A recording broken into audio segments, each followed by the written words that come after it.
started here. Well, our mission is to offer the most diverse array of natural whole grain foods for every meal of the day. And I am Bob Moore, the founder, president, CEO of Bob's Good Now Natural Foods.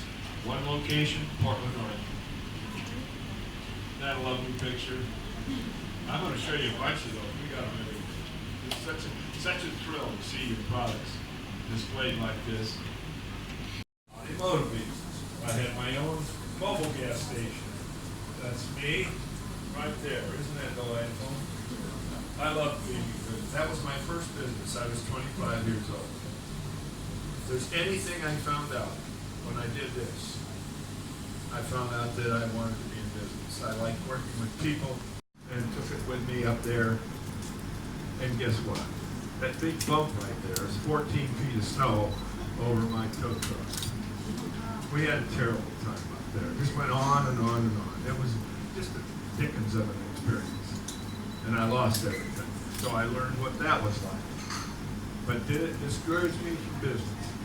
I have to tell you, it didn't even slightly discourage me from business, because we came back to civilization and I got a Firestone store where we sold tires and repair and things, still in the same business, still in business, still having customers, still striving to do the best job that I could possibly do. And by boys, we were in 4-H, and we went to meetings and learned how to raise chickens and learned how to raise dairy goats. There's one in the center there, my son Ken, and we had, it was, I'm sure, but there were things that I just wasn't quite happy about. So, during much of that time, my wife and I spent a good deal of time with the scriptures, and we found inspiration in them. We found the very first page told us what real food was. And I'm going to read that to you. It's kind of the same thing as you're seeing around here. Then God said, let the earth bring forth grass, the herb that yields seed, and the fruit tree that yields fruit according to its kind, whose seed is in itself. This is very important right here, on the earth, and it was so. And then God instructed man. God said to man, see, I have given you every herb that yields seed, which is on the face of the earth, and every tree whose fruit yields seed. To you it shall be fruit. Would you please keep in mind this thing about seed, whose seed is in itself, reproducing itself. It's an incredibly important part of whole grains. And it's really the crux of what I'm talking about. If you miss that, you really kind of miss what all this is about. So please remember that, because I'm going to show it to you a couple of 3 times. And this is where we got it. This is where we got the confidence that this had to be right. We had to do something with it. So let's see what we did.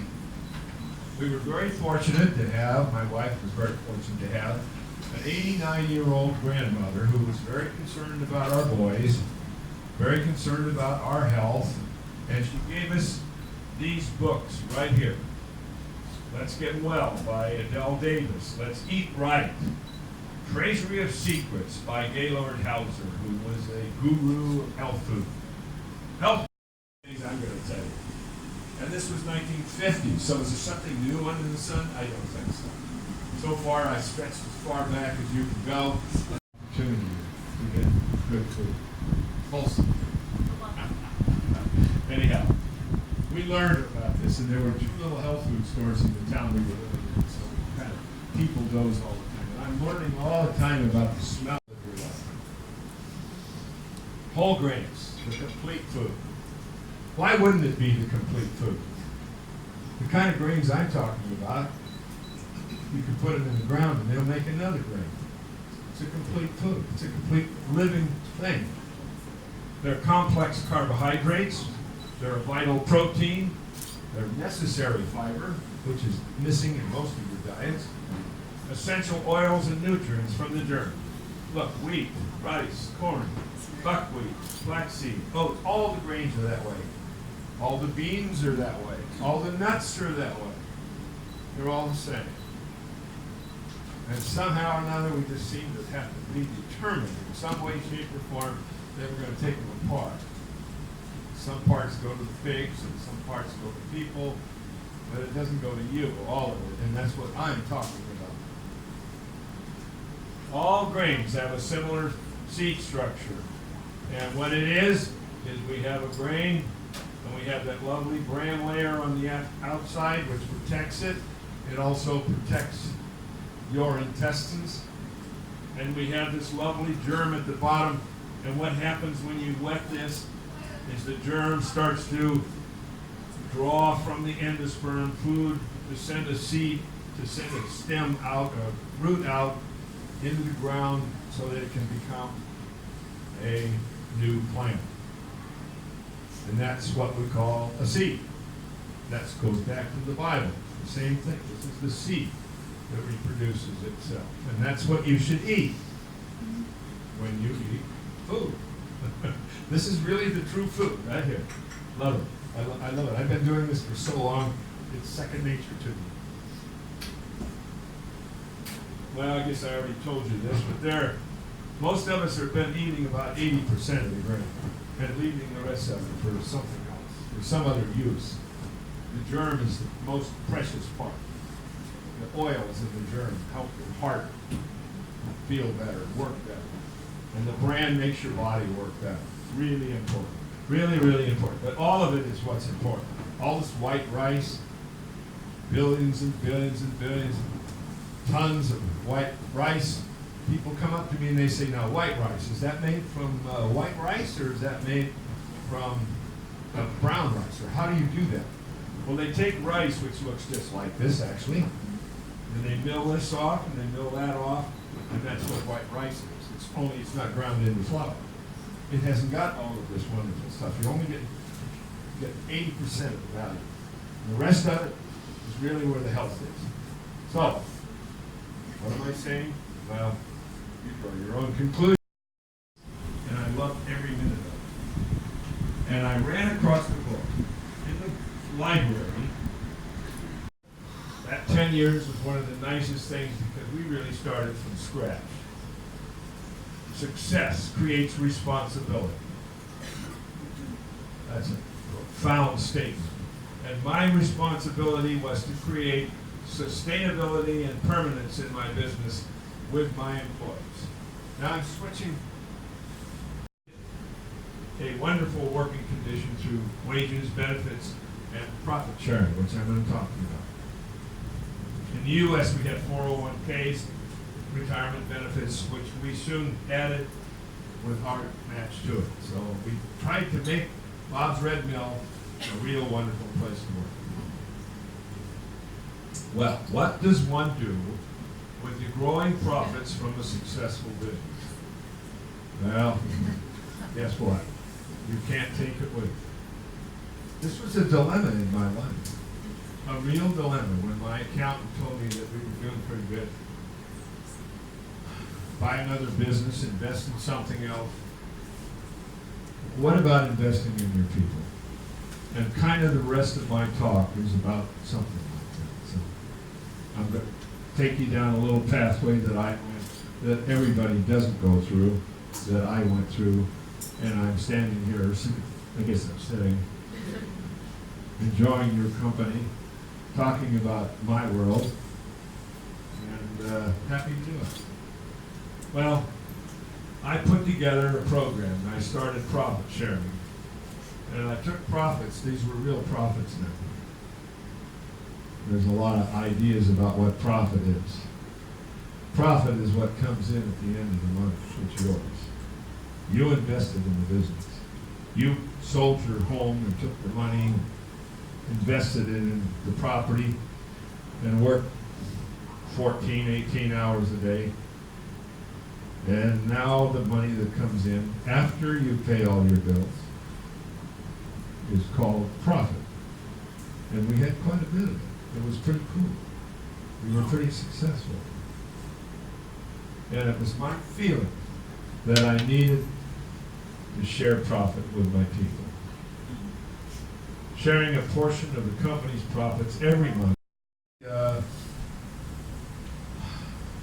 Do unto others as you would have others do unto you. Not a bad statement. Not a bad thing to do.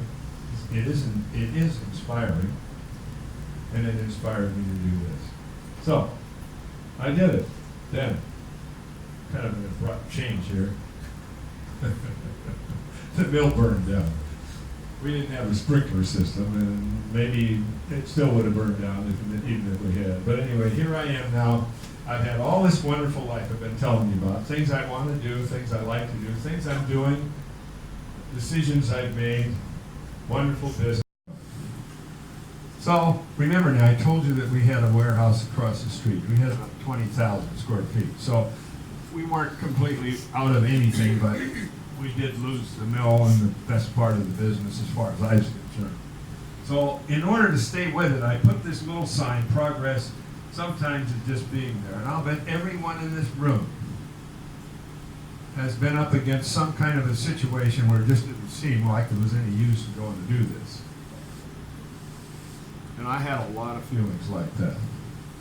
So I encouraged myself to, sometimes progress is not measured in what you get done by the end of the day, but just being there. And it works. I had this little sign on my dashboard of my car, and I had it in my office at work. So it was something that inspired me personally. Maybe it inspired me because I thought of it. It's good when you think of something like that. Well, we found another location. It wasn't very far away. Actually, I haven't been very far away from anything, and all the things I've been talking to you about. This was only about 3 miles from where the old mill was. And it's 50,000 square feet, pretty good sized building. And guess what? There's a mill, and there's a mill. Those 3 mills. We were able to replace the wood and get them back running again, and they ran fine. Wonderful, we were back in business. With 3 mills reconditioned from the fire. And so we had this new location, and we stayed there for 19 years, and we grew and expanded our efforts all around the world. And I can testify to that by looking right over there. Not quite done yet. Well, we grew out of that. I've been growing out of things forever, I swear I have. This is our lovely new world headquarters since August of 2007, and this is open to the public. Any and all of you who would like to come to Portland, Oregon, well, you're welcome to come, and we give tours. We have people who take you around, show you the mills running, the mixers, the packaging. We do everything at our plant. I just love the fact that we have full control over all the things that we do. Wonderful people. We have about 650 people doing this now. And we're open 24 hours a day. Well, then we created another 2,500 square feet for Bob's Red Mill World Distribution Center. And your trucks, when they come to pick up stuff, they don't go to the mill like they used to. They go down the street to our distribution center. And it's wonderful. It's a wonderful situation. So we also put in a quality assurance test lab, and now that has grown from 1 or 2 people to 25 staff that are running 3 shifts a day all around the clock. It's wonderful. We test all of our products when they come in. Everything gets tested, and then it gets randomly tested throughout its passage through the facility. Okay, I have a little movie for you. It's just 1 minute long, so watch it right from the beginning. This was done recently, and it tells you a little bit about the mills and all kinds of things that we do that I'm quite pleased about. So here, I'm going to turn it on now, so watch it. Here we are receiving grain. We get 5 or 6 trucks. Now, we've recently, that's Megan and me, I asked Megan to take me around and show me what I actually built myself. It was kind of fun for the movie. And they test all the grain before we even accept it, store it. All product coming in gets tested in our wonderful gluten-free, that's just our gluten-free lab. We test every unit, 2,000-ton unit. There's some of the lovely millstones. We've got 24 running. There's a whole room full of millstones running. They have to test the grind. We want you to be happy with the flour and make it consistent. So we continually do this all the time. Here we're testing the falling number of wheat. That's part of the procedure. There is packaging. Isn't that lovely? Look at these lovely machines. Right now we're running about 25 packaging machines doing our products. It's just delightful. And here we are. This is a mixer. It's doing your muesli. I saw some muesli. Well, there's some muesli right there. That came off of this machine right here. It's a delightful machine. Here are the cups. There's some of the cups up there. They come off of one. We have 2 of these. They come off of one of these. Wonderful. I'm just so absolutely proud to be able to package here.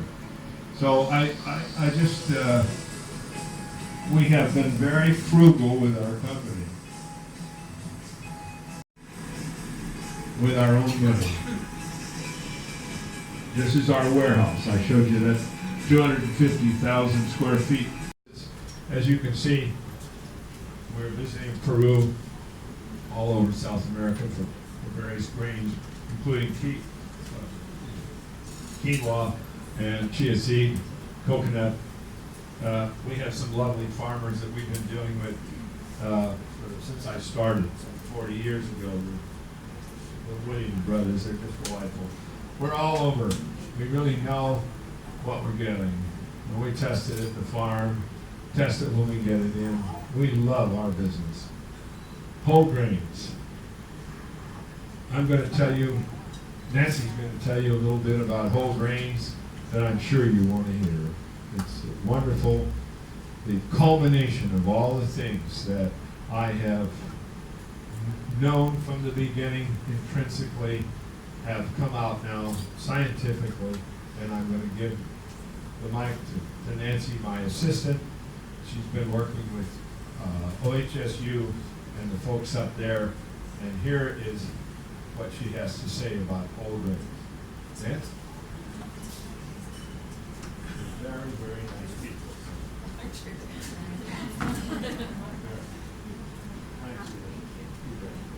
you. Thanks for letting me share. Can you hear me? No. You got to stick your nose right in it. Now, can you hear me? Yeah, okay. I'm just going to share for a few minutes about the microbiome because I guess we had some requests to learn a little bit about it. You might already know, Bob and I have been, probably for the last 3 years, working with a surgeon at Oregon Health and Sciences University. Picture of him right here. This is Dr. Robert Martindale.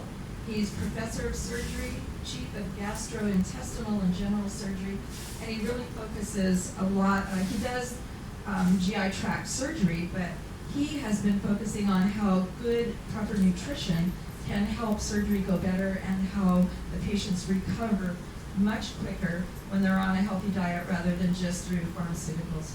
And the last 15 years of his career, he has focused on whole grains and the microbiome, and he's very passionate about it. Lots of research, scientific new information has come to him, and he shared it with us, and it is really neat. I thought maybe I should kind of define what the microbiome is, in case anybody doesn't know, but the microbiome is something unique to each of us. Each one of us has a microbiome within us. It's the combination of all of the good, helpful bacteria, and it's also the harmful bacteria that we all take in to some degree. And it's bacteria that lives within our body, in our body systems, and on our skin. So the total sum of all that bacteria is called your microbiome. And the microbiome cells usually are about 10 times the number of things. Our genetics affect our own personal microbiome. The food that we eat, where we live, and where we travel has an effect on our microbiome. Also, the people we live with, the pets that are in our lives, our personal hygiene, our sleep patterns, and the medication that we take. All of these things affect the microbiome. We really believe this. You are what you eat. Here again is a kernel of any grain, with the bran layer, the germ, which is the life of the grain, and then the endosperm, which is what all of our white flour products are made out of.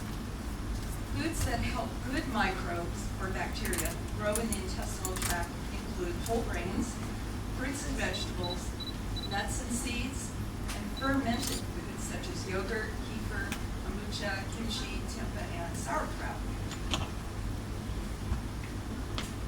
When you have the right diet and you have a healthy gut, it affects every body system that we know. Your immune system will be stronger. You'll be able to think clearly, much better optimal brain functioning. A healthy gut will help regulate your body weight. It also will control blood sugar, blood pressure, and blood fats. And a healthy gut does give you a healthy heart, healthy cardiac system. Here's just a little bit of information about whole grains, the microbiome, and the heart. Whole grains contain fiber, vitamins, minerals, and phytoestrogens that can be favorable to cardiac health by lowering blood pressure. This is just the food you eat and the microbes that are within your system. Lower your blood pressure, lower serum fats and cholesterol. It can improve glucose control, decrease cell stress, and lower total body inflammation. Whole grains, the microbiome in the brain. There's so much information that I've been reading about this. It truly is fascinating. I don't have a lot of time to go into it, but manipulation of the bacteria, which I take it to mean you can increase the good bacteria through a bad diet. You can increase the harmful fatty acids and go right to your brain and improve learning and memory and things like that. I don't know that that happens overnight. Whole grains, the microbiome, obesity and diabetes. Short-chain fatty acids produced by good bacteria can stimulate insulin secretion, increase feelings of fullness. You will stay fuller, feeling longer, more satisfied with what you eat. Your blood sugar and blood fats rise slowly, and so you don't feel like you need a snack every hour or two. And the short-chain fatty acids improve utilization of glucose. So that's just kind of a quick overview. We have a pamphlet that we produced with Dr. Martindale's help that I think we'll be passing out with the books later this afternoon. And we're working on a really nice booklet. It's longer, maybe 50, 60 pages with his help that will be available soon that I'm sure we can send over if you're interested in that. So I'm going to return back to the top.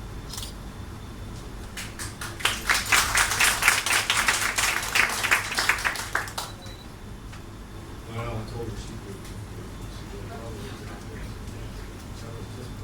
Thank you for this. That was, understand some of this stuff is helpful to even me. Why I've been doing that guy right there. There was another one around here somewhere.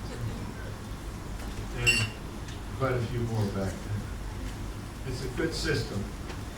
Yeah, oh, that's my car. That's a 1931 Model A Ford. It's a Roadster, and I love it. It's in excellent condition. I drive it a lot. I actually have 3 cars. Well, important things I did in my business. We're summing this thing up now. For those of you who've lasted this long, I'll sum it up for you. I made a list of my business aspirations. I give this talk to young people and students of college and whatnot, and I try to encourage them how they can do the same thing. Make a list of your business aspirations. Don't be ashamed to think and dream. I set goals and persevered to meet them. I shared my profit with those who helped to earn it, and I think that's very important. Personally, I stayed with my business, and I didn't even consider retirement. And I have and still do enjoy my success every day. I enjoy this immensely. I really do. I've been blessed by God, enabling me to live a rich and fruitful life. The best part is sharing those blessings with my wonderful people who truly bring everything to reality. I have enjoyed leading over the manufacturing and selling of whole grain products throughout the world. This is certainly a testimony of that. Products that never offend, like so much food does today. We truly believe our mission statement, which is whole grain foods for every meal of the day. Nancy certainly established that on a very scientific basis. I could not be happier putting people before profit. There's Nancy right behind me. Yeah. Lovely, lovely, lovely. We just picked a few people who've been with me for a long time. Well, good food starts simple, and we keep it that way. Stone milling, whole grains since 1978. Well done.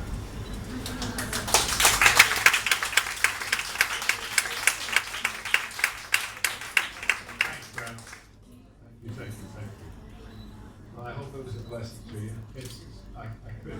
Nancy and I could not be more. Yeah, try to answer. You know that? All right. They're all health important. So if you have to eat gluten-free, I'm going to give you a gluten-free cookbook.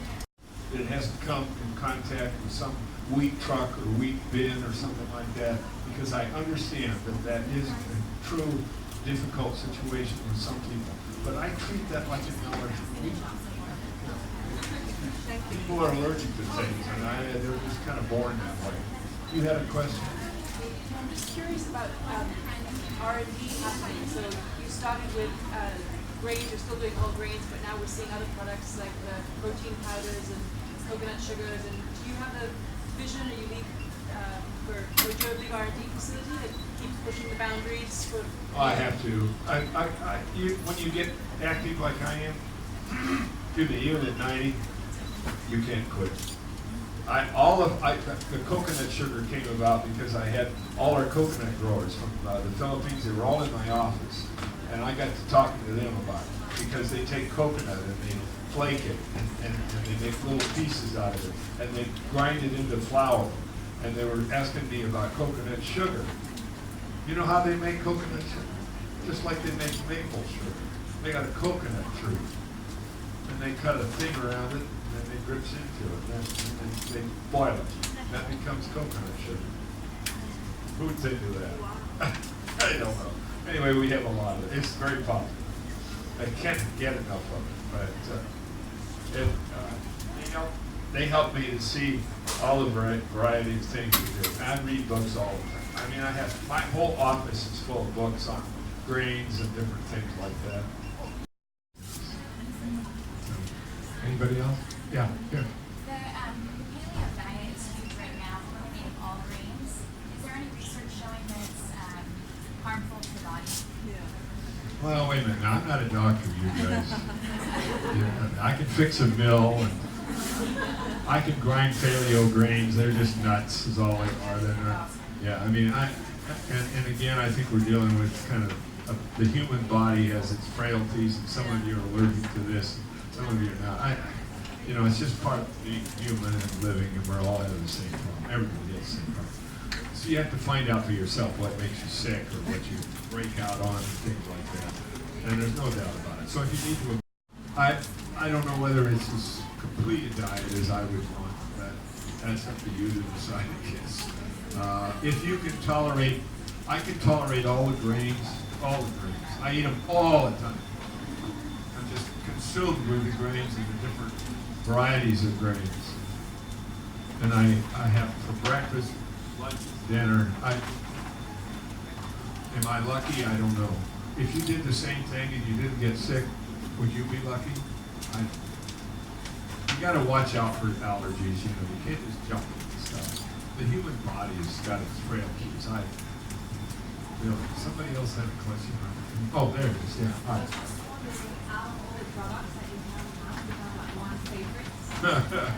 Yeah, I knew you were going to ask that.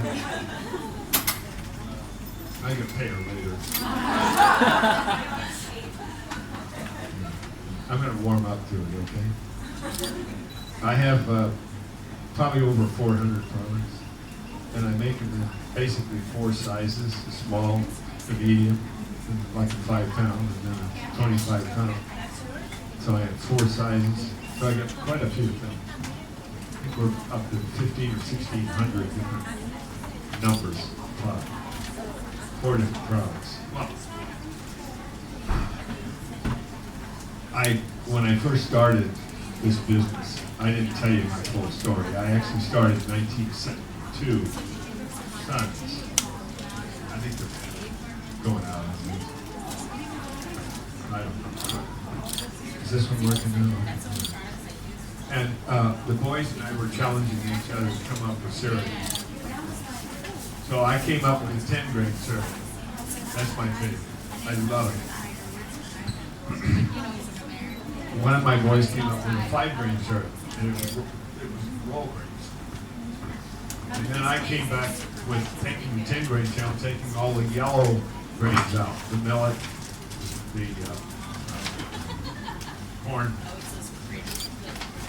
and the soy out. And I liked it really well. Well, I think the 10-grain cereal is my all-in-all favorite. It was the first actual combination of things that I felt that if I was out on an island somewhere and I had to just eat one thing, that I could eat 10-grain cereal. Probably be healthy. But it has all those allergies in it, so for those of you that might have a problem, be aware of it. I can eat it by the ton. The best way is to soak it overnight, cook it as long as you want. Let me tell you what happened. We used to do a trade show, the Now You're Cooking show, and we had to give something away, so we gave the 10-grain cereal. And we'd have it sitting out in Canada in crock pots. And the show would go on, for 2-3 hours, and we'd have to add water to the cereal. And we gave people just little cups of it. The longer that cereal sat in there, in that crock pot, we add water to it, the better it tasted. And I think because some of the grains, like barley, is very hard. And when you cook it, say 10 minutes, which you can, it's just perfectly okay to cook it 10 minutes. And I'm sure your body probably gets a lot of good out of it. But if you leave it a long, long time, it takes on the most wondrous flavors. So 10-grain cereal has kind of a life to me, because I created it. So it's great.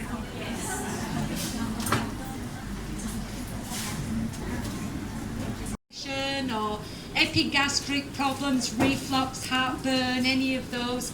But one of the other things about these grains is if you have something which is too high in your bloodstream, whether it be lipids, lipidemia, which is cholesterol, whether it be glucose, diabetes, whether it be too much acid, whether it be too much calcium, whatever it is that you have too much of in your blood, one of the things about these fibers is they slow down the absorption of these products, which is essential with things like diabetes.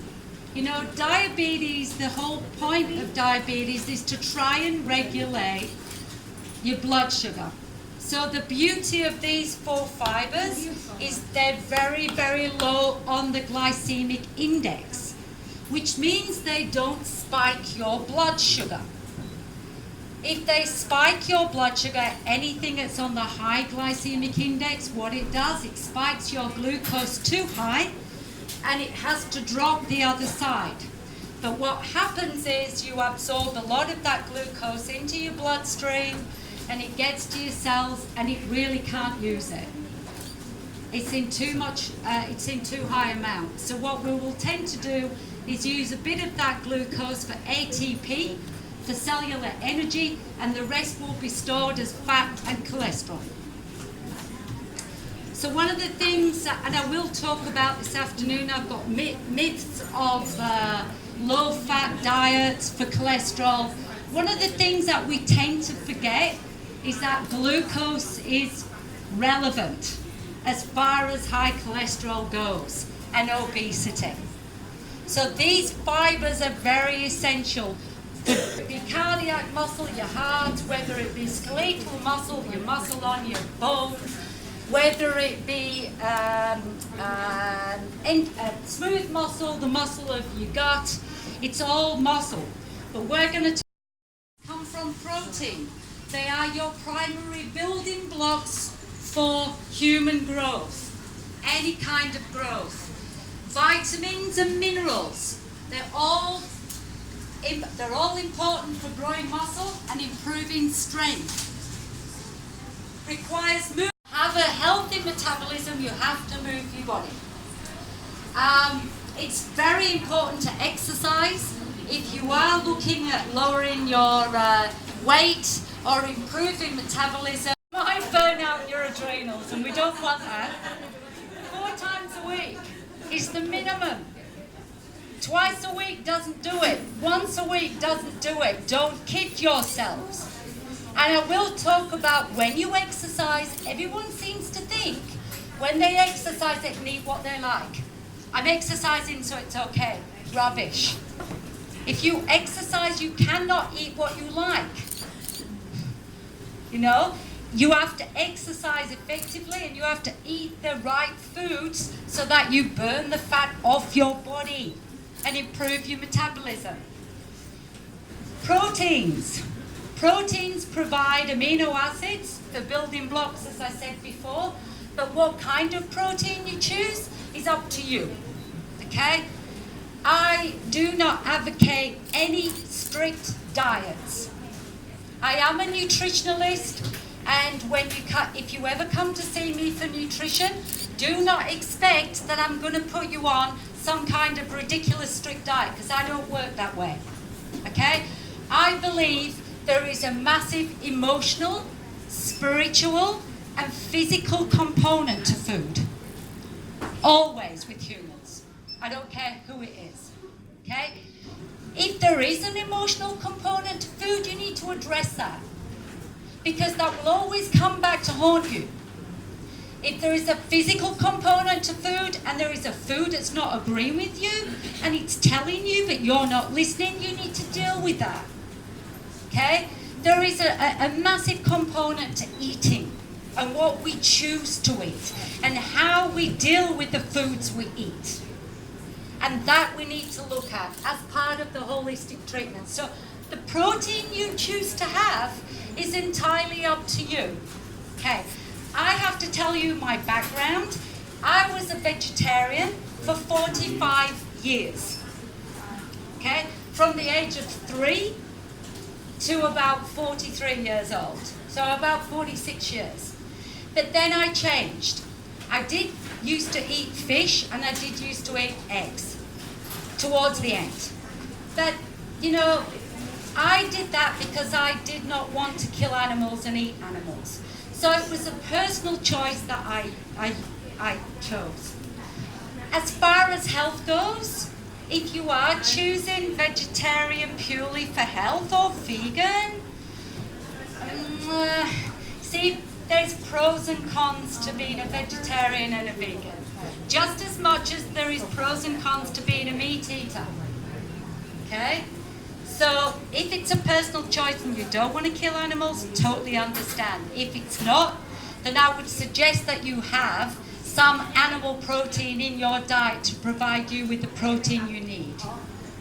But that's a personal choice. Up or down? Up, down. Now, this brings me to protein powders. One of the protein powders is Sun Warrior. Some of you may actually have taken Sun Warrior already. I like Sun Warrior because the components of Sun Warrior are mainly the seeds. Okay? If you look at what's in it, it's pre-digested rice, okay? But it's got peas, quinoa, amaranth, and chia. So they're all seeds. So you're going to have way less fermenting in your digestion, and it makes it a lot easier to be able to absorb the proteins from it. But don't live on protein powders, please, because they also are not good to live on. You need food. You can use protein powders after a workout to prevent your muscle catabolizing itself. You can use protein powders if you're a vegetarian to replace the protein you might not be getting. But don't overuse protein powders. Don't rely on things like that. So meat and other animal proteins, what they provide us with is complete proteins. So they provide us with all the essential amino acids that you need to use for building blocks to actually be able to stay healthy, build muscle and improve metabolism and reduce fat. Carbohydrates from glucose and energy. The problem, we don't need a huge amounts of carbohydrates. We need some carbohydrates in our diet for ATP, but we don't need to have a diet based purely on carbohydrates. Otherwise, you will feel tired, sluggish, and you'll have digestive problems. So there is something called FODMAP. Has anybody heard of FODMAP? Yes. Okay. It's a lady in Australia brought up FODMAP, and it was used purely for digestive problems, like Crohn's disease, IBS, ulcerative colitis, all those digestive problems. And she brought up this system called FODMAP. And all it does, it puts meat, grains, fruit, vegetables, anything that you consume on the higher GI side, glycemic index side, and then it puts half of the foods that you consume on the low glycemic index side. So basically, her thing was, if you stay on low glycemic foods, then you're going to have less fermentation in your digestion, which will mean that you'll have less inflammation. That was her philosophy about FODMAP. Water is essential, okay, for building muscle.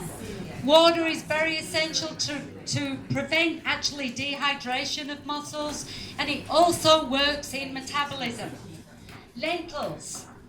Lentils are also very good for protein.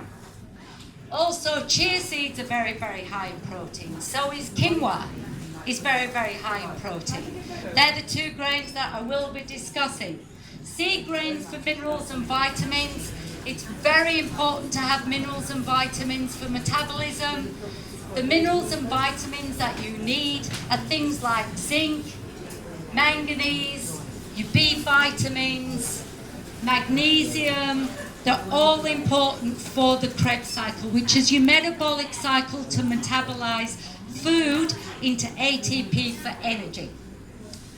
Acai berries and other bioflavonoids. You know the acai berries? And berries in general? I would suggest enormous amounts of berries. And the reason I would do that is because they provide you with the flavonoids, bioflavonoids, which you find in a lot of fruit. It helps support the capillary network, which improves oxygen to tissues. Bioflavonoids are also important for things like allergies and rhinitis and immune overreactions. So I always recommend bioflavonoids with a vitamin C if you're having things like allergies and eczema. Bioflavonoids and antioxidants support the circulation of oxygen to the muscles. This is a human cell. It's a brief human cell, but I want you to understand it for metabolism. This could be a muscle cell. It could be an ovarian cell, it could be any cell in your body. It could be a nerve cell, it could be anything. They all function the same way. Okay? Now, when we talk about liver being the main metabolic organ of our body, it's purely because it has more cells. So it metabolizes a lot of the food. But every organ in your body, every tissue, every cell has the ability to metabolize for that organ. Okay? So if we look at the human cell, one of the things I want you to understand, won't do it, is this. It's called a mitochondria. Now, the mitochondria is where all your metabolic actions happen. Okay? So it's very important. Don't just keep it down, guys. Shh. Thank you. So it's very, very important to make sure that you have everything that the body needs. Now, what happens?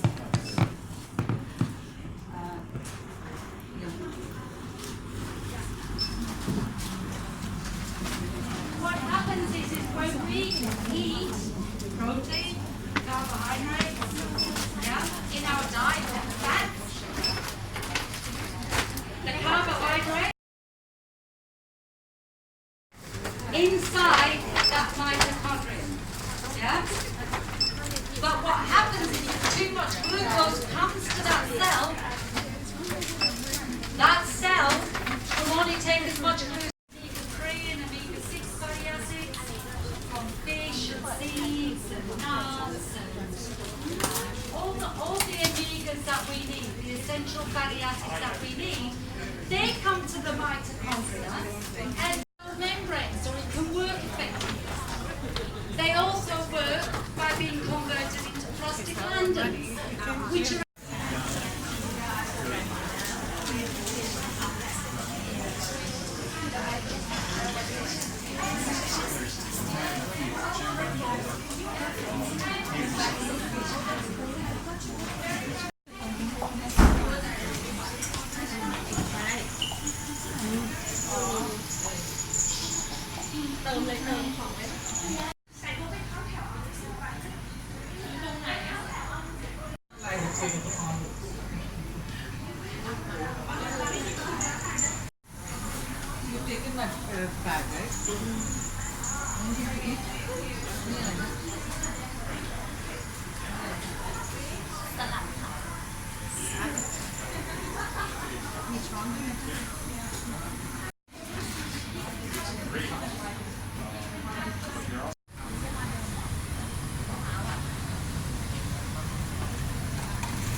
needs to go. It's been around too long. You know, still people believe it. Milk for dairy, they can't digest milk. So the half of them coming to me, especially the kids, with stomach pains. And what are they getting? Milk. They can't digest it. Most of us can't digest it. So what you need to look at are other sources of calcium. Quercetin is very important as an anti-inflammatory. It's your number one. And this lovely little seed is very, very rich in it. So I would highly recommend it when you're actually looking for an anti-inflammatory food. Very high in fibre, as I said. Amino acids, it contains all your amino acids as a grain, as a seed. There is not many seeds that are complete proteins. But this provides you with all the essential amino acids you need in that tiny seed. Less effects on your blood sugar. It's important for minerals like iron. Look how many people are looking for iron still. There is foods that actually do provide you with iron. Not a lot, but there is some foods. The benefits of the on metabolic health may help to lose weight.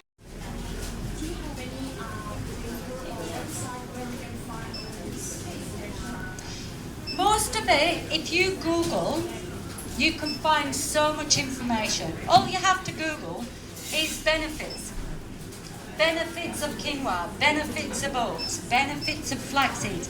There's so much information there. I'm happy to send this to you, that's no problem. But if you Google, Mr. Google has everything there. Most of the time that's people's problems, they Google.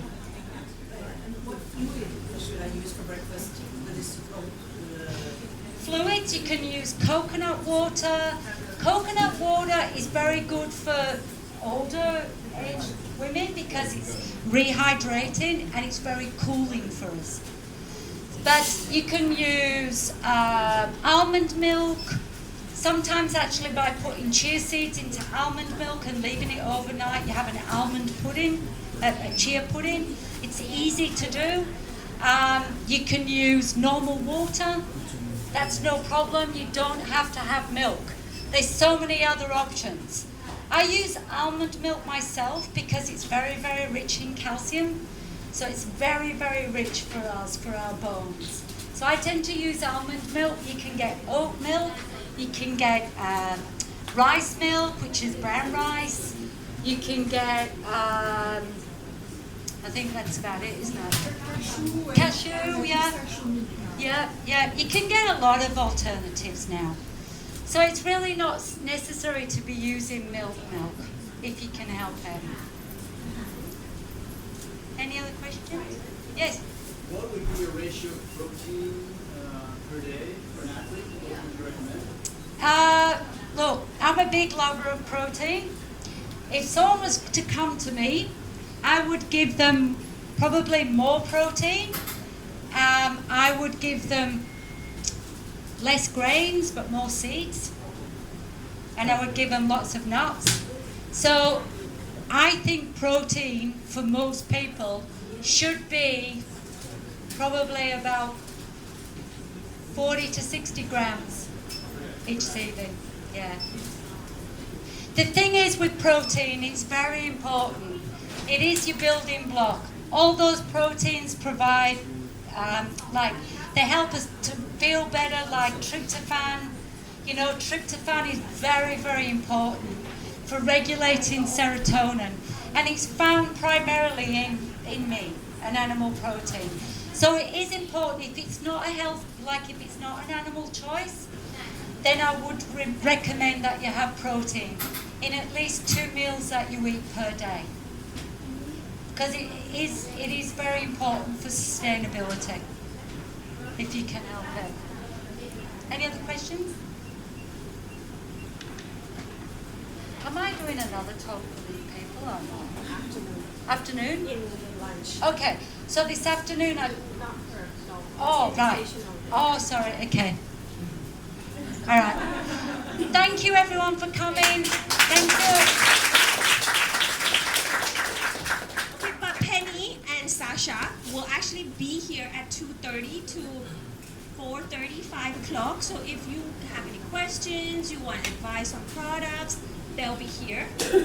Now I hand over to Sasha. He's actually, she just talked about meat. He's actually a vegan triathlete, so he's going to say no meat. So, on that note, I'm going to sneak off. So we're very controversial, but health is your choice. Thank you.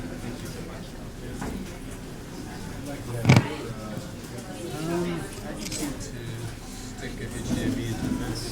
I just have a 1 minute video to share, so I just need a HDMI.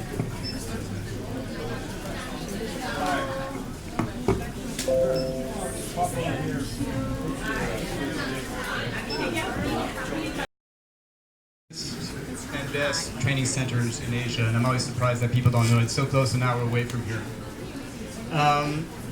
So Penny brought up some really good points, and I agree with everything that she said. Really good stuff, except the meat. They want us to really believe that we need to depend on their products for our protein, but we can get it all from plants, without a doubt, and science backs that up. I'm just going to talk about myself a little bit. So when I started, I was eating beef. I mean, I grew up with meat, and we had fried meat at home. And my father was an excellent cook. He would cook with butter and all this stuff. And at one time, I was in a supermarket, in one of those like main supermarkets, and I was 17 years old, and he asked me, "Could you come do the groceries with me?" And I said, "Okay, okay." So I'm there, and all of a sudden, I had this tunnel vision of all these products, you know, like this industrialized Cocoa Puffs and this industrialized cereals and stuff, and it really just like got to me at 17 years old, and I just took a fit. I just like took the cereals and threw them down, and took other boxes and threw them down, and I turned around, and my dad was just like, "What are you doing? I think maybe we should go home, right? I don't think you're feeling well." But that was the start of like, I do not accept this industrialization of things that I want to put in my body. I do not accept that. And that's why I like stores like this, because they're smaller. And by the way, the meat and dairy industry don't want these stores to exist. You know, all over the world I've been traveling, they don't want this to exist. So I'm very happy and pleased and very proud for this whole team to be here, and also for everything they've done. So that began when I started thinking about myself. Why do I think that way? Why is it? And then I started reading a book called Diet for a New America. And this book, in the first chapters, can you guys hear me? Because I'm getting like faces of like maybe, maybe not, and there's a lot of noise. Is it better if I speak without the microphone? And if I walk around, is that better? Let's try that.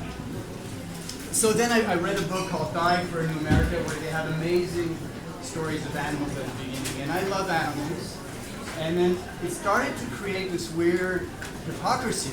It's like, okay, here we are, coming home and eating, animals, but yet all day I've been playing with my dog, and I've been playing with other animals, looking at animals, going to the zoos, which is terrible, and then looking at them for a while and saying, wow, these are creatures who can feel, who can love, who can interact, who can suffer just the way you do, right?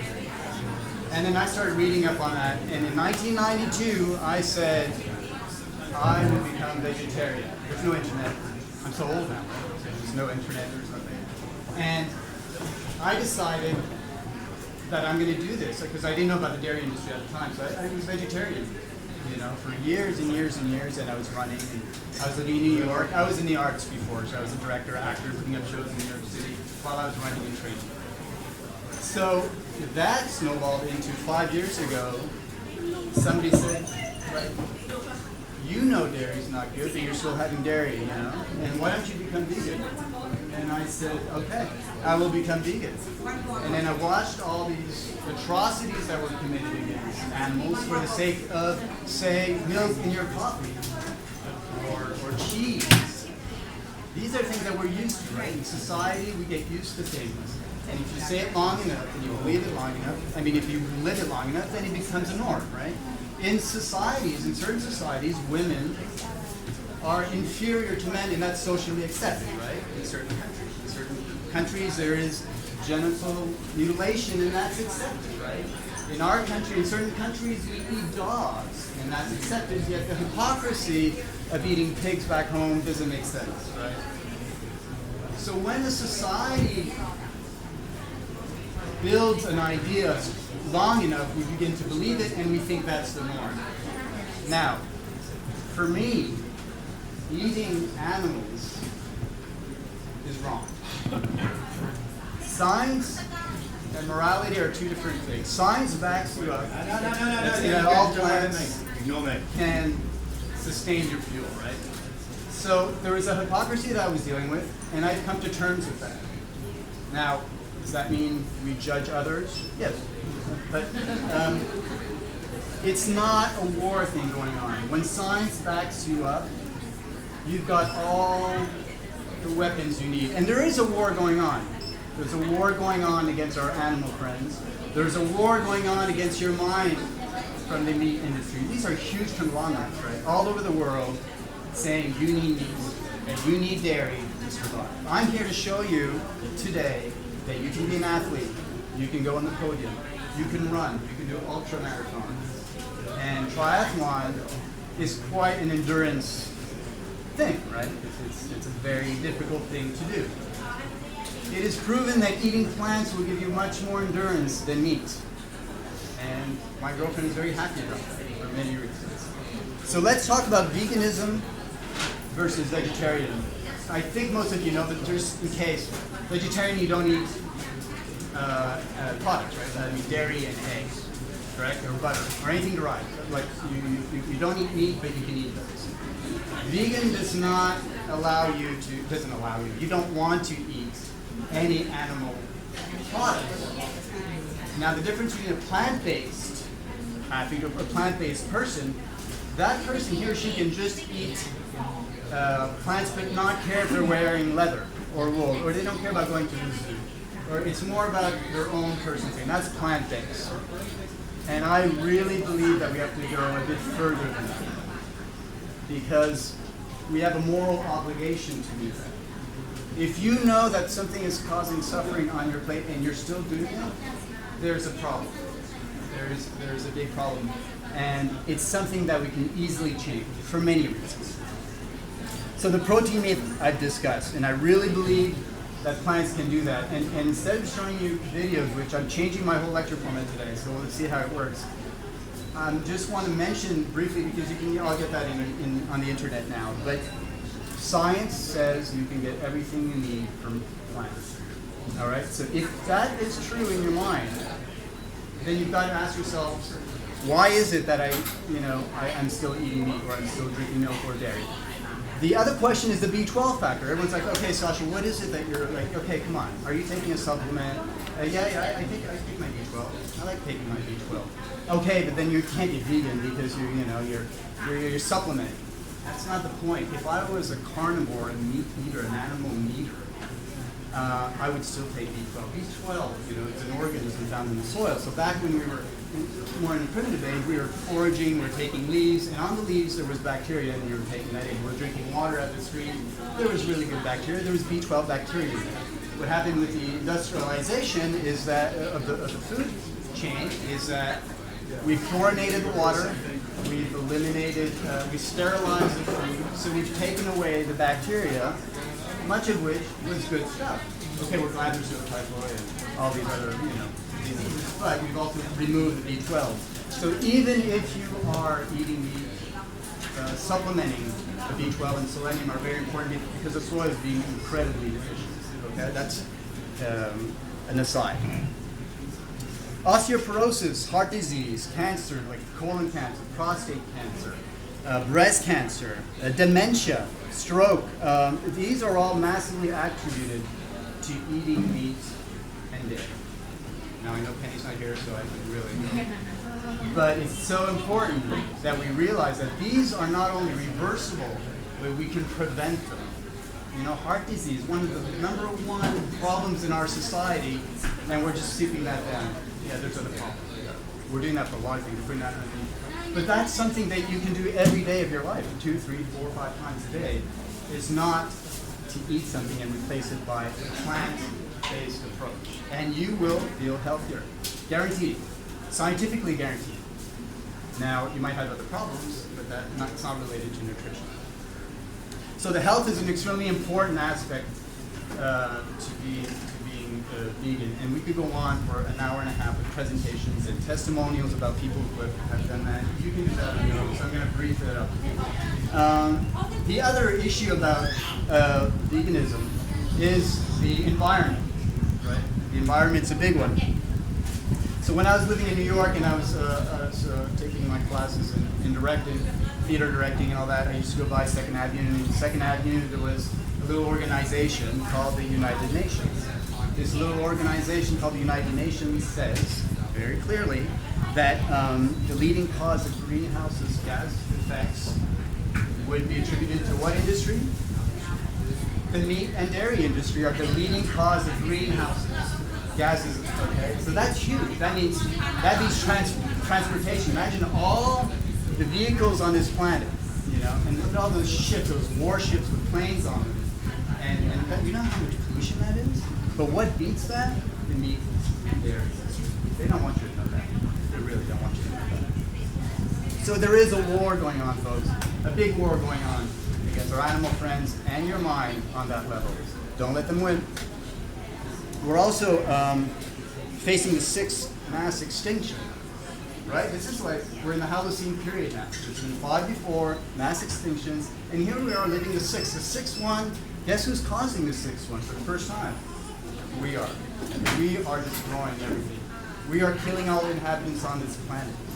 You know, I'm talking about right now and I'm getting the shivers. It's a big thing. You know, if the war is going on in Syria, I can't just do something right about it. Do that right away, right? It's a supply. It's not a supply and demand thing. I'll do what I can for that. But what I can do on a daily basis is cut that supply chain from corporations. And I say, I don't need to purchase this violence. I don't need to purchase this violence against my body. And I don't need to purchase this product. You're being true to what you believe in all spheres of your life. Your relationship with you're a truer person. And going back to the environment, it's amazing that meat industry doesn't want us to see this as much. But so we're going to third world countries, getting all these grains and crops that are growing. And what do we do with them? We take them back and we give the livestock that you and I are eating. Livestock, animals, hired by bird. So we're taking away valuable nutrition from children that are starving. How disgusting is that? These people are starving, yet we're taking grains or land, and we're shipping it, and we're eating it, and then we're like, oh my God, but we're contributing to this. Every one of us, how many vegans in the room? Great. Right on. Any vegetarians? Great. It's growing. It's growing. 100% in the States, roughly 6%. Australia, Israel, many countries are growing. You have a choice. Years ago I said, boo, there is no leather, there's nothing, there's no wool, there's none of that. All of that contributes. When you know something, and that's up to you guys too, go out there and figure out what is it that you're buying. You're buying that wool sweater, great, $400, wow. Okay, cool. Maybe not here though, but back home. You know, so, and that brings me back to another thing. There's a reason we bring our children apple picking, right? Let's go apple picking, that's our food, but we don't bring them to a slaughterhouse. We will never bring them to a slaughterhouse. How powerful is that? And why wouldn't you do that? Instinctively, not a good thing. Death, dying, suffering, pain. These are moral imperatives. Moral imperatives that are very, very important. So we hide that from our children. We grow up and say it's really good for you, etc. So we need to go back to a truer sense of who we are and the choices we make. No problem. So that's a bit of a beginning of veganism, but also for the animal rights that are very important to me. Very, very important to me. You know, there is no difference fundamentally between myself and an animal. Different. Same, but different. There's really no difference, folks. Nothing. But we've been brought up to think that. It's akin to a Holocaust. And many people say, oh my God, I use that word Holocaust, it's really bad, you can't do that, only animals. It's a Holocaust. It's really, really bad. I'm just going to show you 1 minute video if I can get this going. And if you're a vegetarian and you're not, you don't want to become a vegan, or you're not sure, you don't know, this is maybe for you.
things like that made me realize how important animals are in our society and how much they suffer. So every time you have ice cream, every time you have that coffee, that cream or milk in your coffee, you're contributing to this violence. So if you're vegetarian, please think about that a little bit more. Just take that step. You're not going to be missing any nutrients. Nobody here on the planet has died or is dying of protein deficiency. You know, there is no, the beds are empty. Yeah, unless you're starving. Unless you're starving. Protein deficiency is a myth. You can have too much protein. That's a big one for your kidney. That's a big one. That's something to be careful about. That's a bit of what I want to say about veganism. And I know the question and answer is later, but I'm going to get into sports, right? And I just want to ask you guys, it's not a question that I want to say, if you're eating meat right now, or animals, I have to stop saying meat, if you're eating animals, and you know it's not right, morally speaking, or it might be, I want you to come up and I want you to challenge me. I want you to say, you know what, I'm eating meat, chicken tonight because it might be important to you. So if there's an idea that you have right now, or say like, to support what you're doing, I want you to challenge it. I want you to make me sweat. I want you to, put the Muay Thai gloves on and punch me and tell me, give me an argument that would justify that you would still eat chicken tonight. And anything goes. It doesn't matter. This is a discussion. This is an exchange. It's not a fight. This is an exchange. So if any hands go up, I'd be really happy to address that. And it's not a like, I told you so. That's not it. The more we talk about it, there's a reason we do these things, right? And we talk, and you might bring me somewhere else, and I might bring you somewhere else, right? So it's not this challenge. It's just like, hey, it could be as simple as like plants. And plants, why are you eating plants? Why are you killing plants? Plants are like plants feel, right? That could be a good one. But I'm gonna let you guys try to come up with it. So take your time. Or one person. One challenge. How about, yeah, we've always done it before. Neanderthal man did it, Cro-Magnons did it, Homo erectus did it, they ate meat. What do we think about that one? Is the past a moral justification for our actions today? I want to bring that up. I'll repeat that. Is what we've done in the past, is that something that can justify what we do today? The answer is no. Because if we use that as a moral baseline, then we could say, well, women were raped. If Cro-Magnons were women, were raping women. That's okay then, right? That's okay. So it has to be morally objective, but it has to be a moral baseline to all what we're saying. So anyone want to come up with stuff? It doesn't matter. Even if you don't believe it, you can come up with it because it's a discussion part, right? Yeah. How do you do? Yeah. So I'm vegan anyway. Yeah. So I recently got my parents to take all the plant-based lifestyle. So they cut out meat from their diet. They cut it out? Yeah. Okay, cool. But and actually my mum had diverticulitis and it almost cleared up within days of changing. Right on. But one thing I keep hearing from my mum, who loves her cheese and milk, is that, we need milk for calcium, for healthy bones, and I've got two young children, and I'm trying to bring them up vegan. Right. And my mum is so apples with a bit of cheese and milk. So that's something that I'm getting from her. Sure. So the old bone, calcium for the bone, it's been demystified in the late 80s. It's about the dairy industry knew that when you took high-fat dairy, your bones would reach out the calcium to protect itself against the onslaught of high fat. So you were actually causing osteoporosis with each glass that you were taking. Not only that, the asthma that comes up for children when you're drinking milk long-term is horrible. The science is out there. So there's a lot of negative medical science to back up the plant-based. And I can give you two really good websites to bring that on and to follow that clearly. Back in the 80s that started, but the industry knew that. They knew that way back. They had studies back in the early 72, 74. So they knew that and they just like, big industry. So we've got the Martin Wood, Yeah. So, but that's a good one, right? The dairy. The dairy is hard. Older people like grew up with that. You know, younger people are still being on it. It's a big one. Sorry. I was just saying, I saw Conspiracy about three years ago now. My Right. husband and I, we switched. We stopped eating. We were pretty much vegan. And I struggle with my kids, who, every time we say we're veg or vegan, they're like, oh, I'm a vegetarian. And I have in the back of my mind, like, I think the factory farming is an abomination. Right. But you hear about organic or grass-fed meat. Fundamentally, I've come to believe that there is just not sustainable, where we have a huge population of the world, there's just not enough land. But traditionally, we support the whole thing about food. But I'm wondering, if my kids want a little bit of meat, is it still okay to go to grass-fed fruits? And here it's a little bit hard, it's very Okay, expensive. a couple of things in that. So, humane killing doesn't exist. That's just a myth that we came up with. Free-range chickens do not exist. The cage is 1 day's prison. Okay, we'll give that. Morally speaking, for your children, it's important that there is a through line, right? Morally. If they know that that is causing them harm, then do they still want to participate? That's a big one. And what was the other point? What was the other point that you said? Because I think about my grandparents, Right.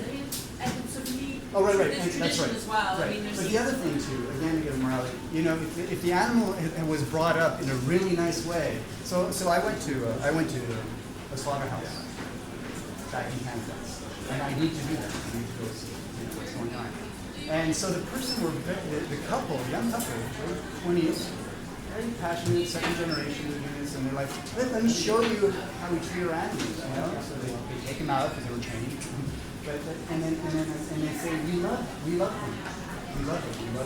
And I said, you love them, and then you're going to kill them. Yeah. But we're going to kill them lovingly.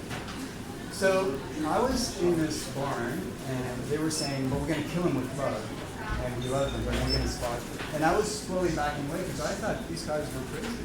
And it really, there's a schizophrenic morality going on here. You cannot love someone, some sentient being, and kill it. And want to kill it. Okay? Because first of all, it's not necessary to eat animals for our survival.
Thank you very much for coming.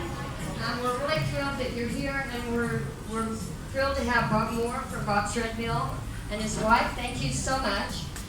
We're going to go ahead and start with eating, and then we will do the presentation. So, thanks a lot.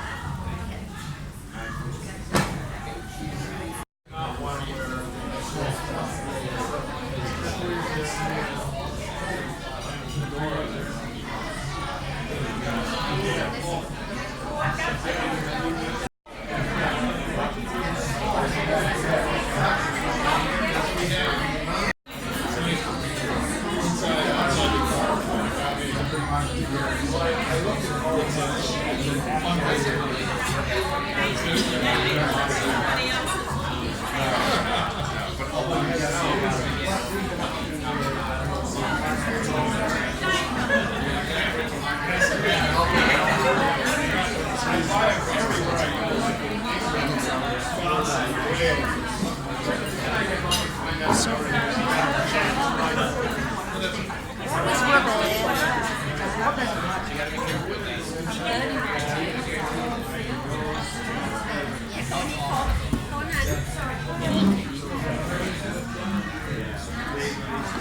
Not too long ago, and I learned everything there. It's very daunting to see if you can pull it again. And this is the fantastic place to do it because it's not like other centers where you can people are in your lane. You don't really interest them. I don't believe this place exists because you can just.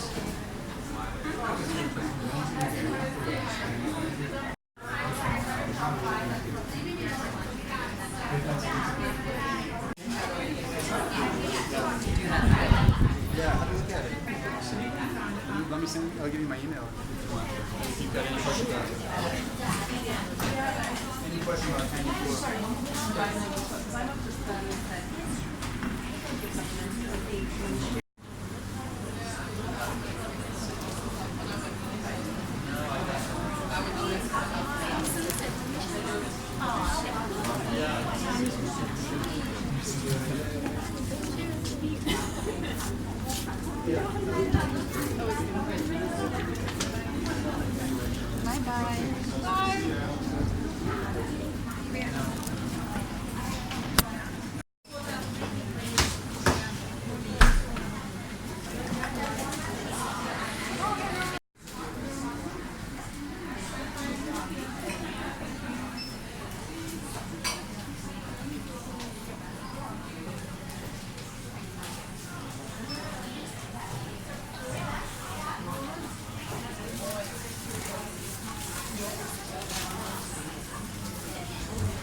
long, so you can just make them in a bunch and keep them a few weeks in the fridge or in the freezer, and they're ready to go.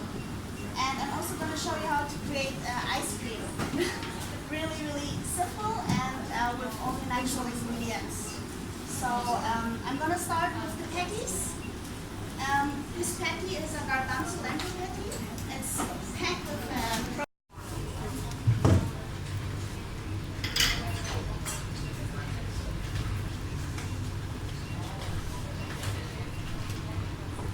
All you have to do is just blend it together. I have here also some spices. I'm going to also use apple cider vinegar.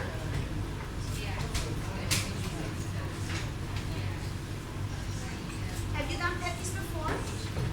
Everyone? Wow, that's so cool. Have you used making patties with lentils? No? What did you do in it? Black beans. Black beans?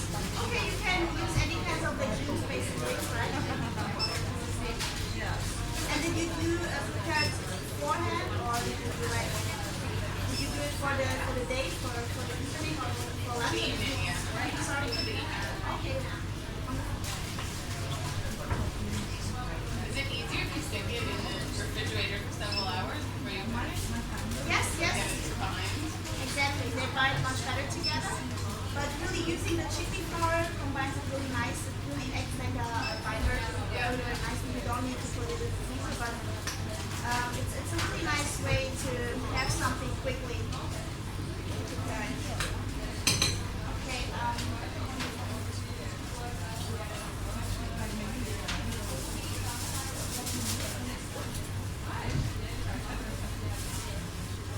It's also something that's fun to do with your kids.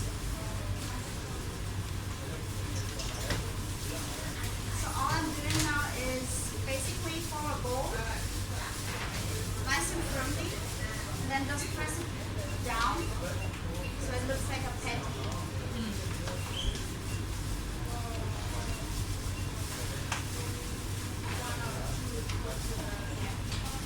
What did you eat it with? So usually it really goes well with salad. Guacamole.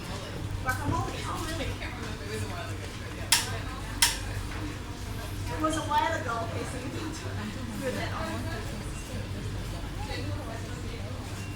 Alright.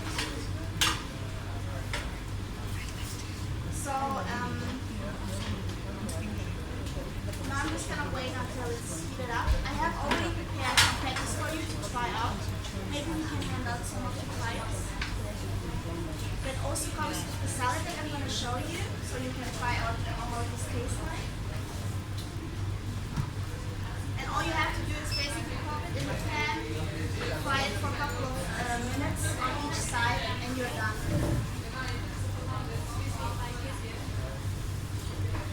I mean, these are just some simple recipes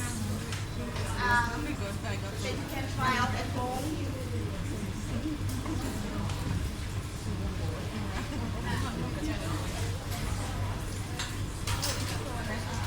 While this is cooking, I'm gonna make quinoa salad, quinoa lentil salad. These are already cooked.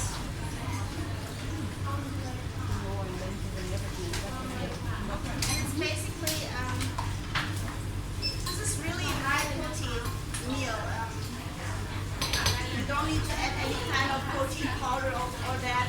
You are really packed with proteins from the lentils, from the quinoa, and different kinds of amino acids.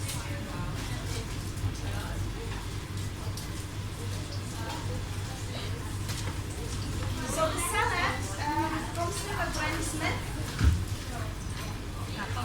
apples for a little sweetness and crunch.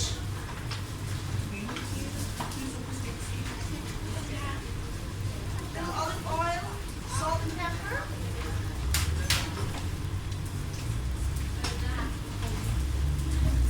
Lime.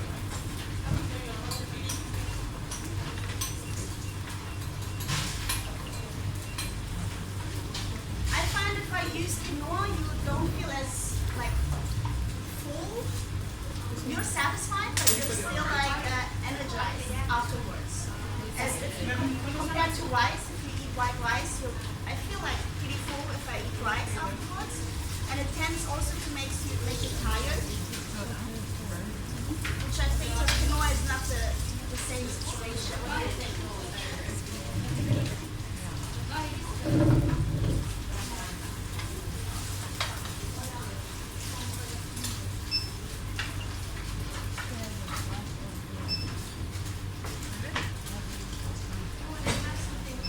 Okay, so here I have the salad.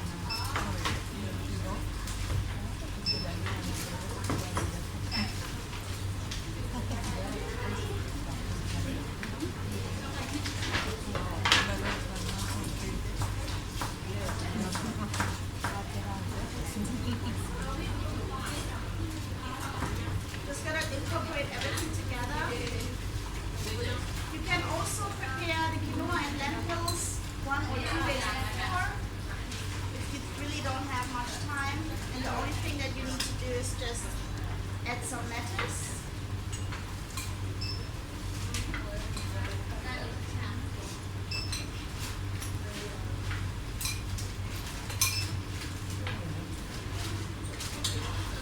And then you have something really nice for lunch or dinner.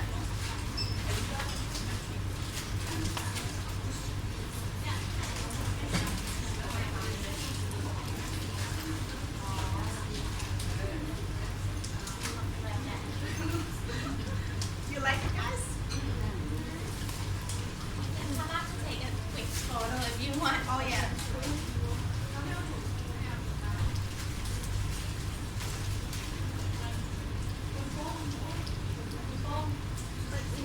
Use an apple instead of I have used Granny Smith, the green apple. You can also use this one, the Washington.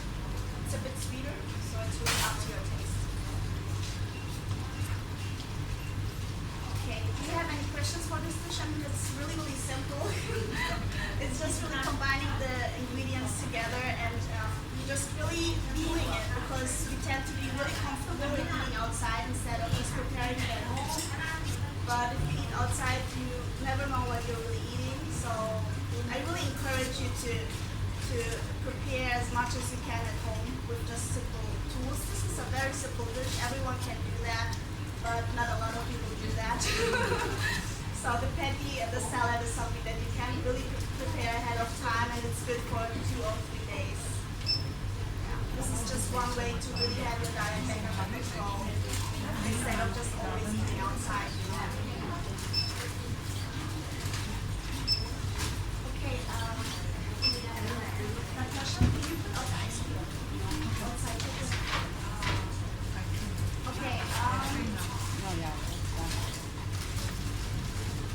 do you usually eat outside or are you enjoying actually cooking something at home? Both? Okay. What do you usually cook if you're cooking at home? Stuff like this, I'm trying to. Yeah, I'm trying to. How many of you are plant-based, like focus on plant-based? Oh. Okay. And, alright. And how long have you been? Well, I started step by step. So, like about 7 years ago, I stopped eating meat. After 4 years ago, I stopped dairy. And, well, about 1 year, I stopped eating fish. Okay. I mean, it's really all about educating yourself, being conscious about what you eat. It's not about being vegan, or being vegetarian or whatever that is, whatever diet there is. It's really about being conscious about what you eat, knowing where the food is coming from. This is the most important thing because if you don't know, you just continue doing what you used to do, and you don't really have a choice to make a choice. Once you really know where your food comes from, what impact it has, also environmentally, then you really have the choice to go maybe a different way or maybe try something else until you find a diet that really resonates with you or that you think not only food-wise. starts with you. So if you're healthy, you can also teach other people to be healthy. If you love yourself, you can also love other people, right? Ourselves last, right? but that's not a good way to go because really everything starts with you. If you're sick, people have to take care of you and find something that makes you happy or fulfilled or healthy. Are you ready for dessert? All right.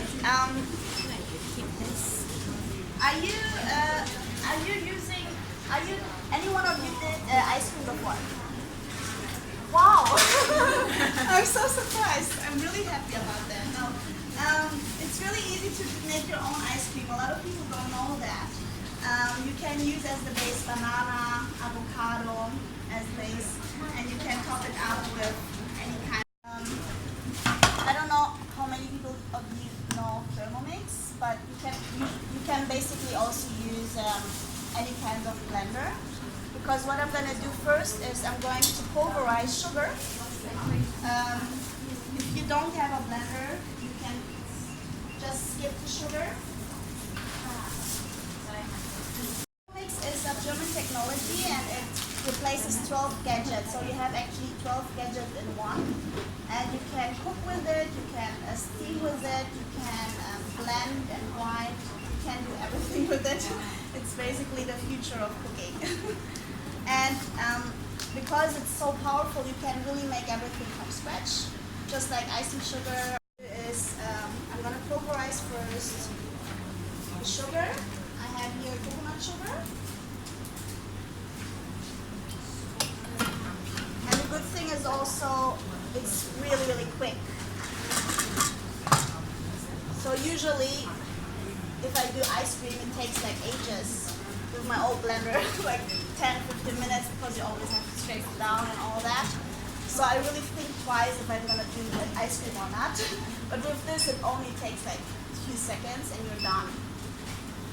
So it takes me just 7 seconds to make the icing sugar.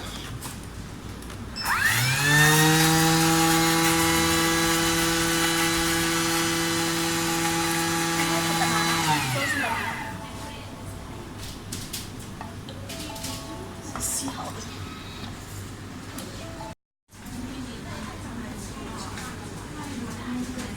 it's amazing. Bananas, coconut milk,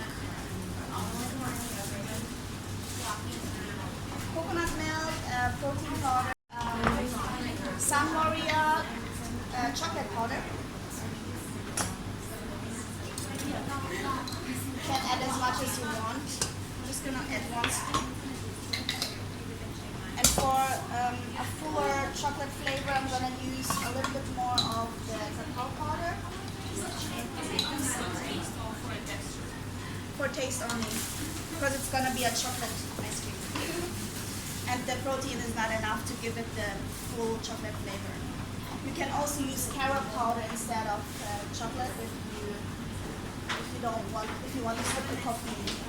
That's another option. Okay.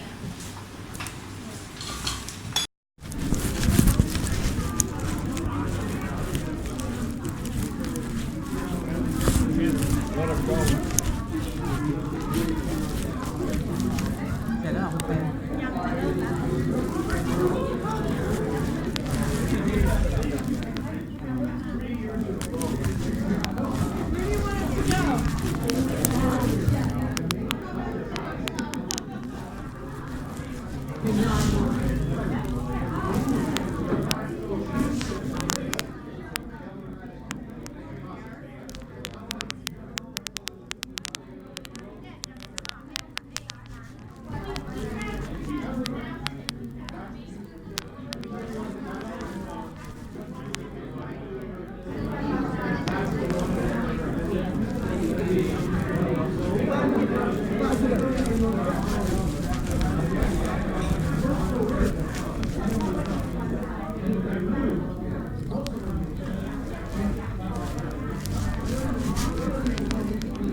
With a mission to move people back to basics with healthy whole grains and minimally processed food.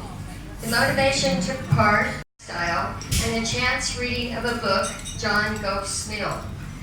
The book is about restoring an old stone mill, and Bob decided to try and do the same. So he searched high and low to find usable stone mills, and he and his family opened the first mill in Redding, California.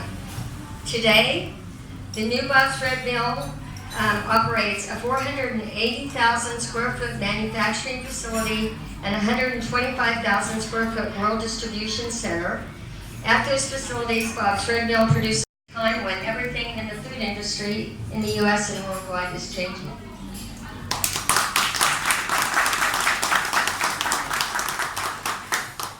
Thank you all. It's a pleasure to be here. I think this is awesome to travel all around the world, be able to express your feelings and your successes, which is hopefully what I'm trying to do here.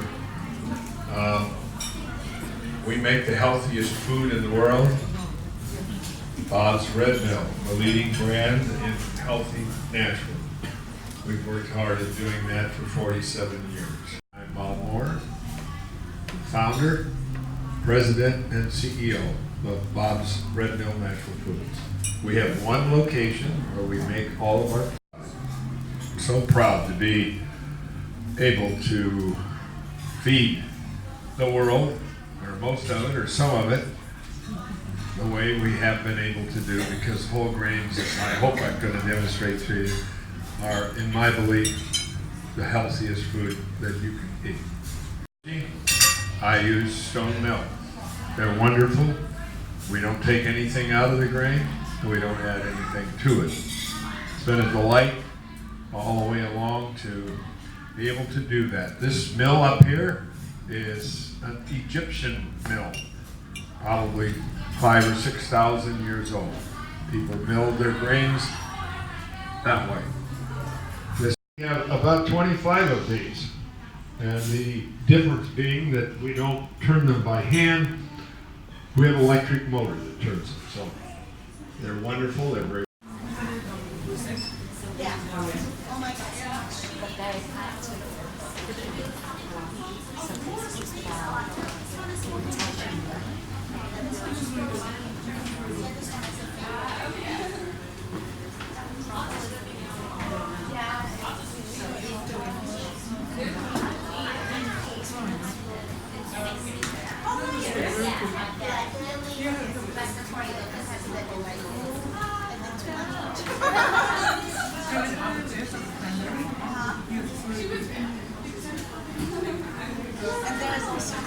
Oh my God, no.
Like those don't need to register. Those don't need to have an ID card.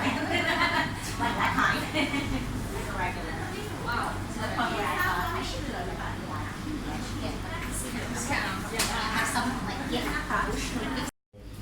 Wonderful blessing. Bob's Red Mill. And we give tours. It's open to the public. We grew out of that.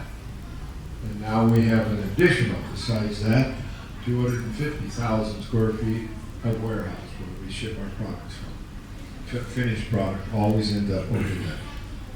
It also has allowed us to add things such as a quality assurance lab. As we spread worldwide and as the whole grains became more popular, people wanted some assurance of their safety eating whole grains. We put in a nice lab with a staff.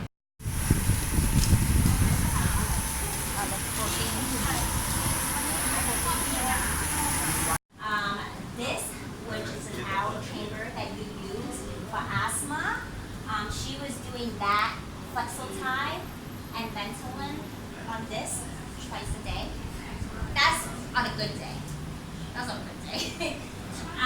When it got really bad, then we had to, so she couldn't breathe, and because the airways were so small and she couldn't breathe through here, she was breathing through here, but that was also aggravating the airways, which meant we had to do this and this to reduce the inflammation and to help the airways dilate.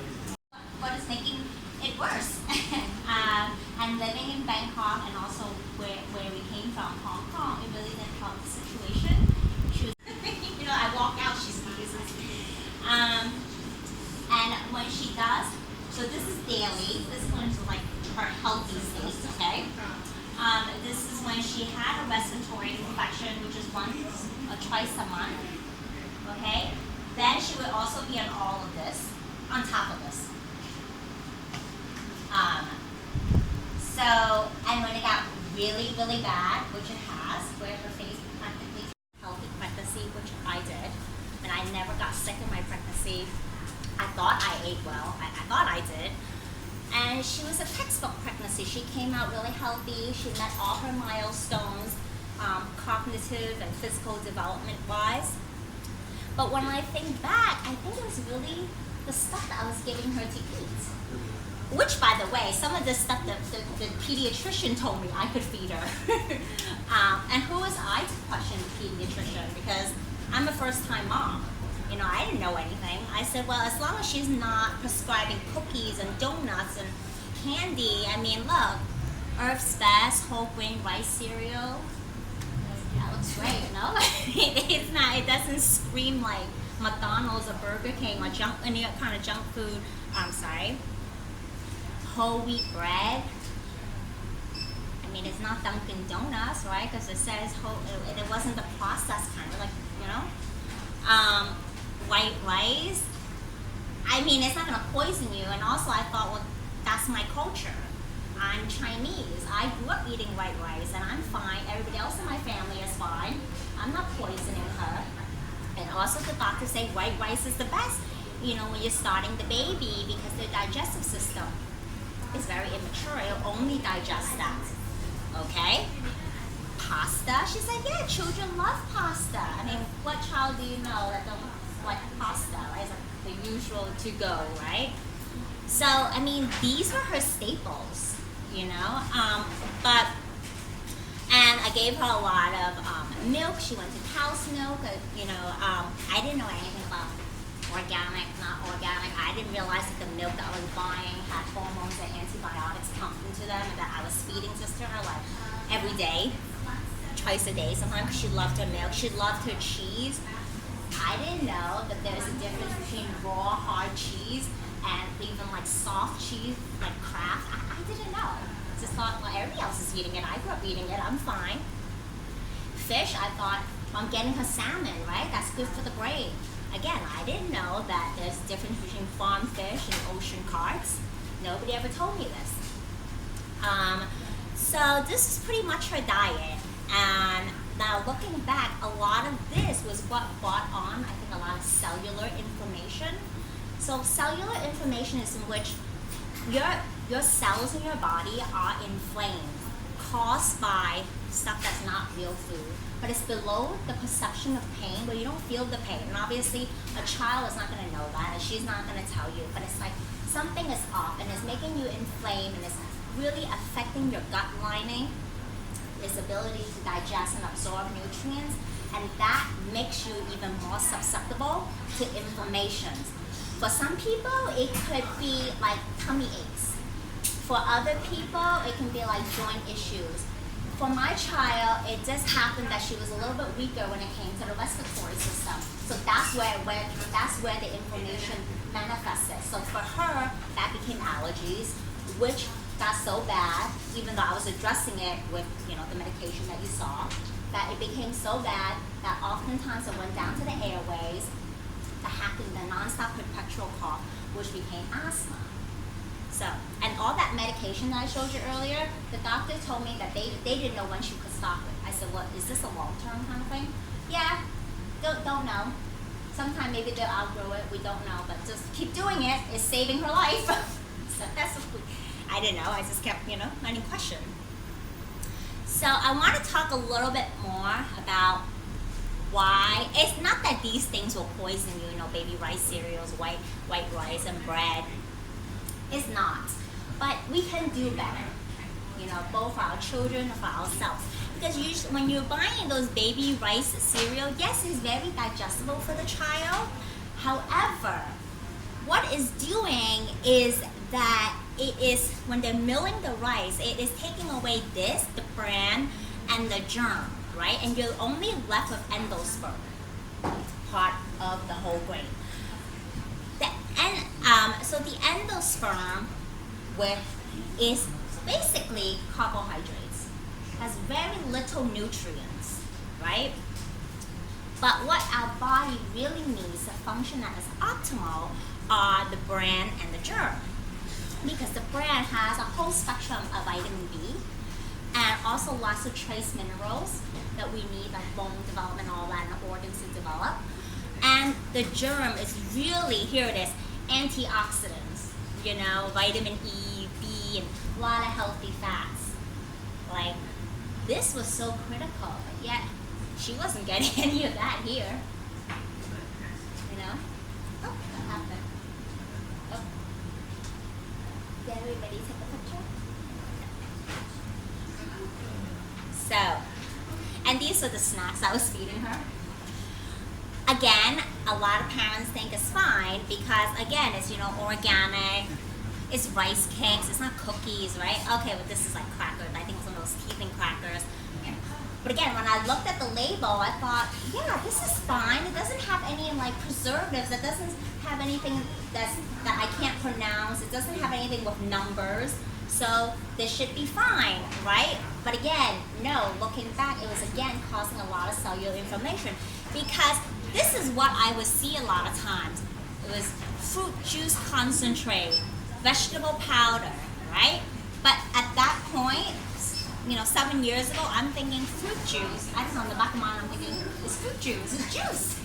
Maybe somebody, I don't know, I was thinking, maybe somebody's like squeezing fresh juice into this apple flavored rice cracker, you know?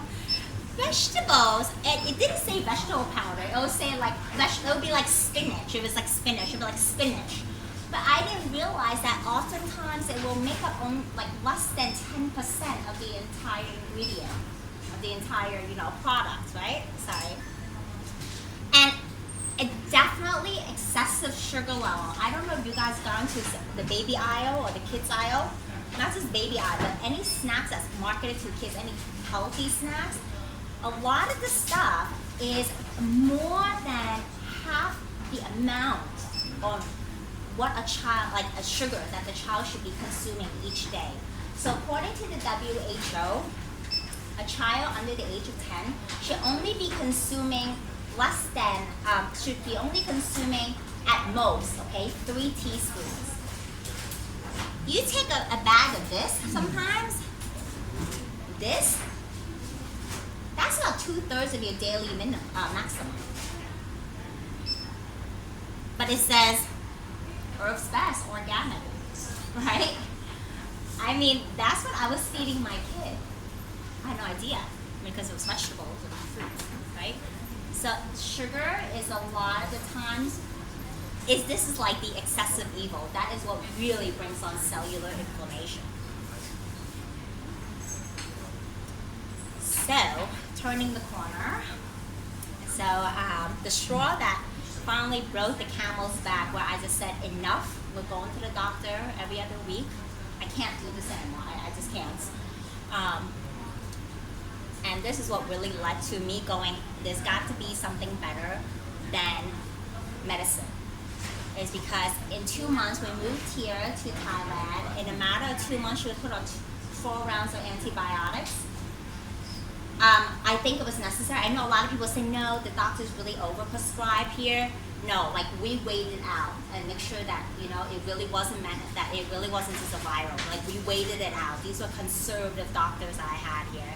And they said, I'm sorry, Celia, is becoming bacterial. Because her fever would just persist for like 2 weeks. The hacking, the coughing, 4 rounds in 2 months. She's only 2 at this time.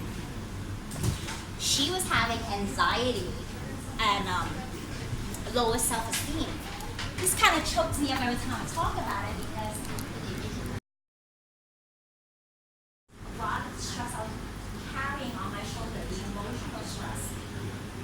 So, yes, I had an emergency surgery on my spine. They went in here. And by the grace of God, I was at Pomerania for doctor's appointment. And that's when I really learned about, being like,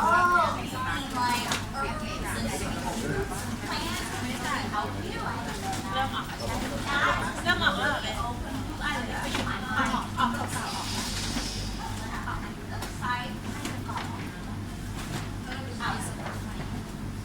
That's when it really opened my mind to this whole spectrum of holistic care. From there I went to traditional Chinese medicine, learning more about the process of bringing eternal equilibrium to the body so that we're not susceptible to illnesses. Naturopathy, here I learned about healing your gut, so roots and protecting your gut. Learned about whole foods.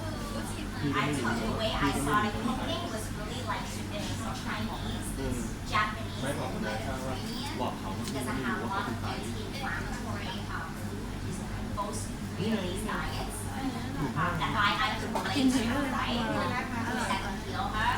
Like I said, I did a lot of expression massage, I did essential oils on her. This is when, she was ill. I tried not to go here because it's very potent on children, essential oils, and you have to really use a care of that. And here I will only use a lot of times when she is sick so that it can help her heal faster. Up here was maintenance. Maintenance and making sure that if she does get sick, her baseline is strong. She can recover quickly. I took a meditation with her. She does meditation. Lots of exercises because the biggest mistake I think a lot of parents make when their children are sick is also, it's sick, they're not strong, so we're not going to go out and exercise, we can rest. Actually, no. Where it makes sense, right? Don't go run a marathon, but they need exercise because that's when you can get the toxins out. Don't be overprotected. Go out and run. Exercise that lungs, especially in those early years where the lungs are blowing. It's so important to exercise that. And have really quality indoor air as well. Make sure you clean up your AC regularly. If somebody is allergic in your family, an allergy pregnancy, especially in Bangkok, I'm recommending deep clean, not at least once every 3 months. Deep clean. I'm not talking about have somebody come in and superficially wipe your AC, but literally go in there and deep clean and change your solution. And have plants in your house. That's really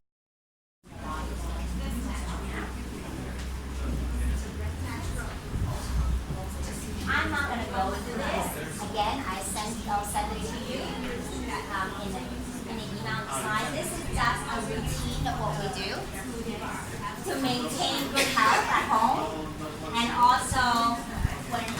does get sick. Yeah, it's a lot. It does because I'll be honest with you. It's not like you pop a pill and you get better. I'll be honest with you. It's very tiring for me, huh? Like I'm nonstop in the kitchen making this stuff. But you know what? I'd rather do this than that first slide that you saw. Yeah, I don't want to go back there again. I'd rather be here. You know, if it means that I can't go and do what I need to do personally, and I need to stay home and make sure this happens, yeah, that's what I'm going to do because I'm not going back to the hospital all the time. I can't. Never. And I was so scared of her in a big school because it also affected our decisions on what school should I put her into. She's going to expose all these germs, you know. But now she's in a big school at ISB, and she's just doing. But no, I mean, I don't want you to think that my child doesn't get sick. She does, but she's stronger in fighting it now. And she will, people say, well, how did she take the vegetables and all this? I say, you know what? She's been through it. She remembers the IV and this and that. She doesn't want to go back there either. So she's like, okay, mommy, I'll eat that kale. Okay. She's like, no, she doesn't love it. But she's like, no, because she knows she doesn't want to go back there. And children, we underestimate their intelligence. They know. They know what they want and what they don't want. They know what's good for them, what's not good for them. They put up a fight with you.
It's a really nice shot, by the way. It's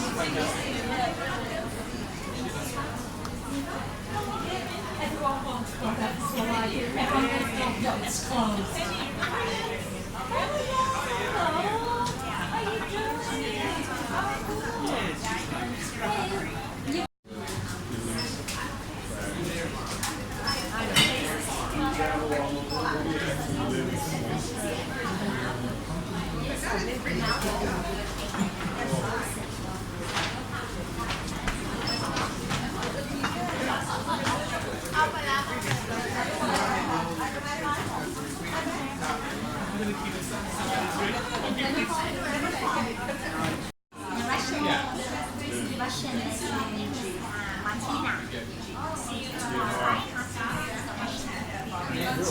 Thanks for her. I guess I ought to thank the banker too.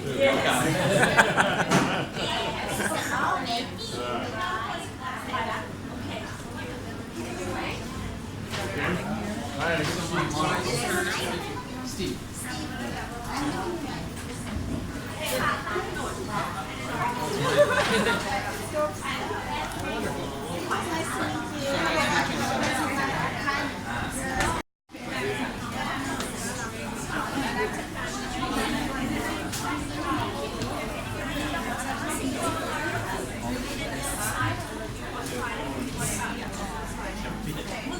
Yeah.